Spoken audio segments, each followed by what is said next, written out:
Gujarat council of science and technology, department of science and technology, government of Gujarat દ્વારા દર વર્ષે યોજાતા નેશનલ ચિલ્ડ્રન સાયન્સ કોંગ્રેસ, રાષ્ટ્રીય બાલ વૈજ્ઞાનિક પરિષદ, બાળકો ઘણી બધી આપણને ઉપલબ્ધિઓ મળતી હોય છે, પદ્મશ્રી હોય છે, તો આવી એક બાળકો માટેની સરસ મજાની એક પ્રતિયોગિતા છે જેનું નામ છે નેશનલ ચિલ્ડ્રન સાયન્સ કોંગ્રેસ. એનું રજિસ્ટ્રેશન અત્યારે ચાલુ છે. ક્ષમતા કેવી રીતે વિકસાવવી એની માટેની સરસ મજાની એક લેબ છે. આપ બધાને હાર્દિક નિમંત્રણ છે, એકવાર બાલભવન આવો અને આ લેબની પણ મુલાકાત લો. આજે અમે તમારી વચ્ચે આવ્યા છીએ એની પાછળનો એક જ ઉદ્દેશ્ય છે કે મહત્તમ વિદ્યાર્થીઓ છે એમાં રજિસ્ટ્રેશન કરાવે અને એ પણ એક નવો ટોપિક મૂકીએ કે બાળકો પોતે જાતે રજિસ્ટ્રેશન કરે છે, એ આપણા માટે એક બેસ્ટ કામ રહેશે.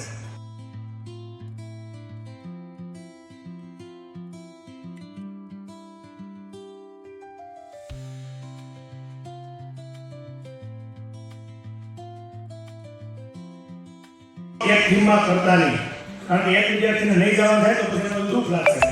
આપણે એકને માઇનર તરીકે, મેજર તરીકે આપણે ખ્યાલ જ કે બેમાંથી કોને ક્યાં મૂકવું હોય, અને આપણે પાંચ ટીમમાં પહેલા 5 કરો, પછી કરો પણ તમને ના પાડે.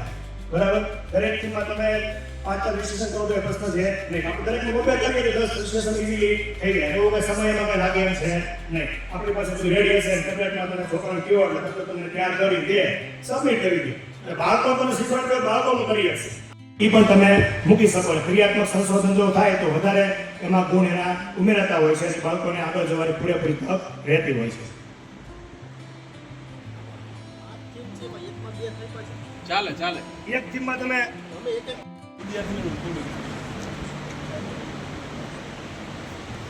જો આપણામાં રજિસ્ટ્રેશન છે એમાં 2 પ્રકારના છે. એમાં ચાઇલ્ડ રજિસ્ટ્રેશન અને કોઓર્ડિનેટ રજિસ્ટ્રેશન. બરાબર, આપણે એમાં ચાઇલ્ડ રજિસ્ટ્રેશન કરવાનું છે ખાસ.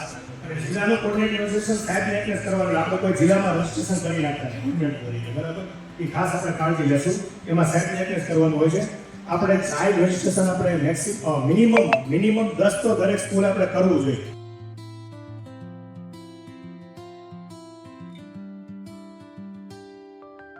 તો પેલા સીઆરસી કક્ષા હોય ને પછી તાલુકા કક્ષા, ત્રીજા સ્ટેપે આપણે જિલ્લા કક્ષાએ પહોંચીએ છીએ. આ ડાયરેક્ટ તમે જિલ્લા કક્ષાએ પહોંચી શકો તમારી શાળા માટે અને તમારા ગામ માટે. એ પણ કહી શકાય કે શાળા સિટી જિલ્લા કક્ષાએ ભાગ લીધો છે. એના આગલા સ્ટેપમાં તમે ઝોન અને રાજ્ય કક્ષાનો મોટા ભાગે સાયન્સ સિટી અમદાવાદમાં હોય છે અને બહુ જબરદસ્ત ઇવેન્ટ હોય છે એનસીએસસીની. 3 કે 4 દિવસ સુધી બાળકો ત્યાં રોકાય, નવા સાયન્ટિસ્ટો સાથે મુલાકાત કરે, સાયન્સ સિટી આખું ફ્રીમાં જોવે. તો આપણે આવી તક આપવા માટે ખાલી નિમિત્ત બનવાનું છે.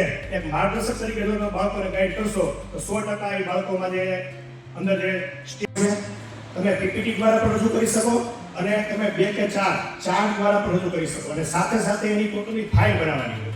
ડે ટુ ડે તમે જે કાંઈ વર્ક કર્યું ફિલ્ડમાં એ પણ આપણે રાખવું પડે કે ભાઈ આ તારીખે અમે આ જગ્યાએ ગયા હતા, આ તારીખે આ જગ્યાએ ગયા હતા, આ વિઝિટ લીધી, આ પ્રોગ્રામ જોયા, એના ફોટોગ્રાફ્સ.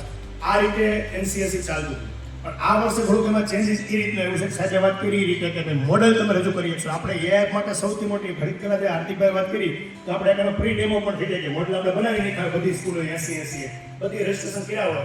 જાજા નહીં પણ આપણે 10 વિદ્યાર્થીઓ રજિસ્ટ્રેશન કરીએ એટલી તૈયારી તો લગભગ આપણી 80 શાળામાં છે. કોઈ જગ્યાએ તકલીફ પડે